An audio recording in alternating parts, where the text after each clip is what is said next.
Hello guys, সবাই কেমন আছেন? তো আজকে কাকে নিয়ে কথা বলবো আশা করি সবাই বুঝে গেছেন। আজকে কথা বলবো যারা গেমিং এবং রোস্টেড গেমিংকে নিয়ে, যাদের ভিডিওগুলো কিন্তু একটা সময় মানুষ খুব ভালোবাসতো, পাবলিক খুব দেখেছে এদের ভিডিও। সত্যি বলতে আমিও অনেক দেখছি, মানে মজা লাগতো ভিডিওগুলো দেখতে। যখন সময় কাটতো না তখন দেখতাম। ভাই কার কি মনে হয় আমি সেটা জানি না। তো এরাও নতুন করে নাটক শুরু করেছে কিনা এটাও কিন্তু আমি জানি না। যদি নাটক না হয় এটা রিয়েল লাইফে হয়, আমার মনে হয় রোস্টেড গেমিং এর দোষ নাই বললেই চলে। খুবই কম দোষ, যদি দোষ থেকেও থাকে।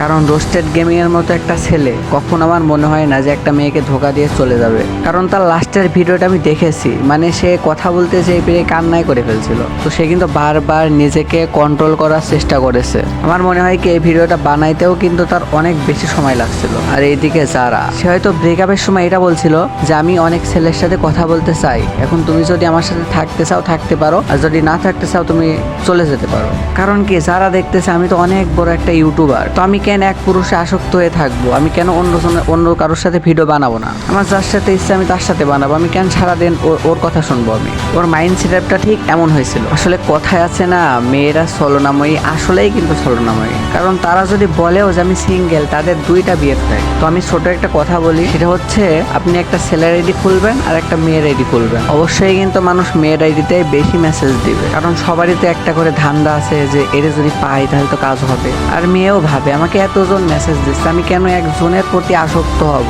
আমার তো ভাই হাজারটা অপশন আছে, আমি কেন একজনের প্রতি আসক্ত হয়ে থাকবো? আবার তারপরেও যদি ছেলেটা শাসন করে যে তুমি অন্য কোথাও কথা বলবা না, তুমি এটা করবা না, তুমি এটা করবা না, তখন তো মেয়ের রাগ হবে যে আমার জন্য হাজার হাজার ছেলে পাগল, আর তুই আমারে জ্ঞান দিস, তুই আমার জ্ঞান দেওয়ার কিটা? ঠিক এমনটাই হয়েছে রোস্টেড গেমিং আর যারা গেমিং এর। মানে রোস্টেড গেমিং এত কিছু হওয়ার পরেও একবারও বলে নাই যে যারা এমন করছে, এটা করছে, ওইটা করছে, মানে তার বিষয়ে মুখই খোলে নাই, কিচ্ছু বলে নাই। অ্যাডভান্স গেমিং কিন্তু তাকে রোস্ট করতে চাইছিল।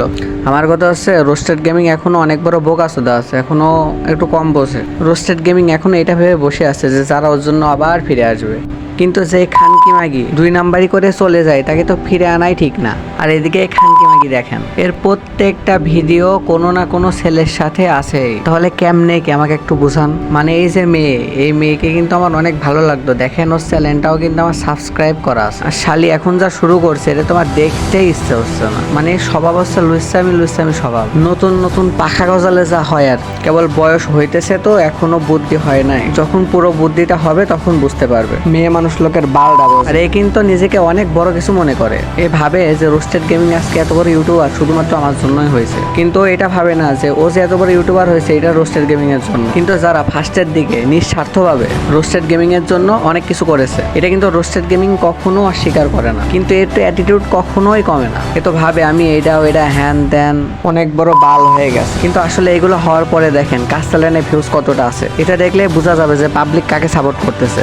আসলে যেটা খারাপ সেটা খারাপই, আর যেটা ভালো সেটা ভালোই। ভালো কখনো খারাপ হয় না, আর খারাপ কখনো ভালো হয় না। তো পাবলিক কিন্তু কখনো খারাপটাকে সাপোর্ট করবে না, পাবলিক ভালোটাকেই সাপোর্ট করবে। আর পাবলিক যখন রোস্টেড গেমিংকে সাপোর্ট করতেছে তখন অনেক কিছু চিন্তা ভাবনা করেই সাপোর্ট করতেছে। তো আমার মনে হয় যারা রোস্ট হওয়ারই উপযোগী ওরে রোস্ট করাই উচিত। কারণ ও আগে যেমন ছিল এখন আর তেমন নাই, অনেক চেঞ্জ হয়েছে। আর ওর হেডা অনেক বেশি হয়ে গেছে, ডিমান্ড অনেক বেড়ে গেছে। নিজেকে সে অনেক বড় বোকাচোদা মনে করে, কিন্তু পাবলিক ওকে বালডাও মনে করে না। তো আমার মনে হয় এসব বোকাচোদাকে আনসাবস্ক্রাইব করে দেওয়াই উচিত। তারপরে দেখা যাবে হেডাম কোথায় থাকে। তো আজকের মতো ভিডিওটা এই পর্যন্তই, সবাই ভালো থাকবেন।